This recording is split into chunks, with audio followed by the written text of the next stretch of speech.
Sunday کو vote دی جائے گی۔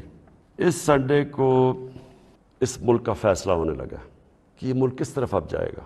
کیا وہی غلامانہ پالیسی، کرپٹ لوگ جن کے اوپر 30 سال سے کرپشن کے کیسز ہیں، نیب میں ان کے کیسز پڑے ہیں، بدقسمتی سے کوئی اور ملک ہوتا جس کے اندر یہ انصاف کا نظام زیادہ طاقتور کو قانون کے نیچے لانے جن کی صلاحیت ہے، اور جو بھی خوشحال ملک ہیں دنیا میں، جو بھی جن ملکوں کے اندر غربت نہیں ہے، خوشحالی ہے، جو پروگریس کر چکے ہیں، ترقی یافتہ ملک ہیں، ان سارے ملکوں کی ایک چیز آپ کو کامن ملے گی کہ طاقتور مجرم کو ان کی صلاحیت ہوتی ہے قانون کے نیچے لانے کی۔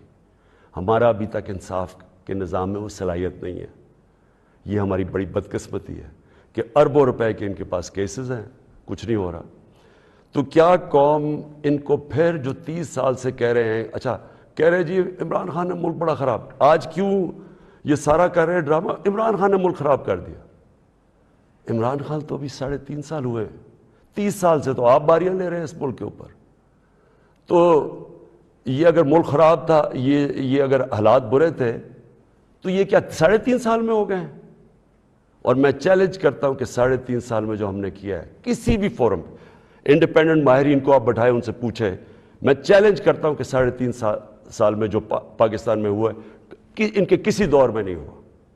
تو یہ جو اب سارے اکٹھے ہیں، یہ اب قوم نے فیصلہ کرنا ہے کہ کیا یہ جو ووٹ ہونی ہے سنڈے کو، اس میں کون کدھر جائے گا۔ مجھے لوگوں نے، کسی نے کہا جی وہ عمران خان آپ ریزائن کر دیں۔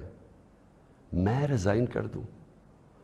میں جو میرے ساتھ کرکٹ کھیلتے تھے وہ ساری دنیا 20 سال جو میں کھیلی ہے، آخری گیند تک میں مقابلہ کرتا ہوں۔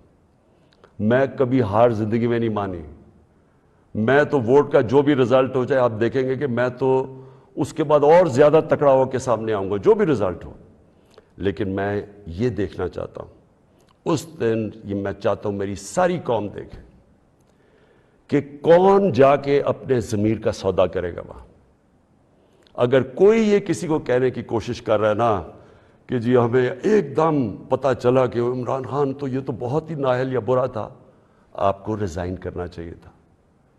ہم جمہوریت کے اندر لوگ ریزائن کرتے ہیں، لوگ تب نہیں کرتے کہ جب آپ دیکھیں کہ 20-25 کروڑ روپے آپ کو آفر ہو رہا ہے اور آپ چلے جائیں، اور وہ پیسہ جو پہلی چوری کا پیسہ جس سے خریدا جا رہا ہے لوگوں کو، ساری قوم کے سامنے یہ ہو رہا ہے۔ وہ جگہ بنی ہوئی ہیں جدھر میریٹ کے اندر یا سندھ ہاؤس کے اندر یہ تماشا چل رہا ہے ساری قوم کے سامنے۔ میں تو یہ پوچھنا چاہتا ہوں کہ ہمارے نوجوانوں کو ہم آج کیا سبق دے رہے ہیں؟ ہم کیا ان کو بتا رہے ہیں کہ یہ ہمارے جو پبلک ریپریزنٹیٹیو ہیں ان کی قیمتیں لگی ہوئی ہیں؟ یہ ساری قوم کے سامنے ہو رہا ہے، یہ کوئی چھپی بات نہیں ہے۔ آپ الٹا بھی لٹک جائیں، کوئی یہ نہیں مانے گا کہ ان 3 لوگوں کے پاس کوئی اس لیے جا رہا ہے کہ یہ تو بڑے کوئی نظریاتی لوگ ہیں۔ کوئی نہیں ماننے لگا کہ یا آصف زرداری یا شہباز شریف، نواز شریف یا فضل الرحمانی کوئی نظریاتی لوگ ہیں۔ سب ان کو جانتے ہیں، صرف انہوں نے جو اپنے خلاف سٹیٹمنٹس دی ہوئی ہیں وہ 20 سال ذرا دیکھ لیں تو آپ سمجھ جائیں گے کہ یہ کوئی نظریاتی نہیں ہو رہا، یہ صرف اور صرف ضمیروں کا سودا ہو رہا ہے، یہ اپنے ملک کا سودا ہو رہا ہے، یہ اپنے ملک کی ساورنٹی کا سودا ہو رہا ہے۔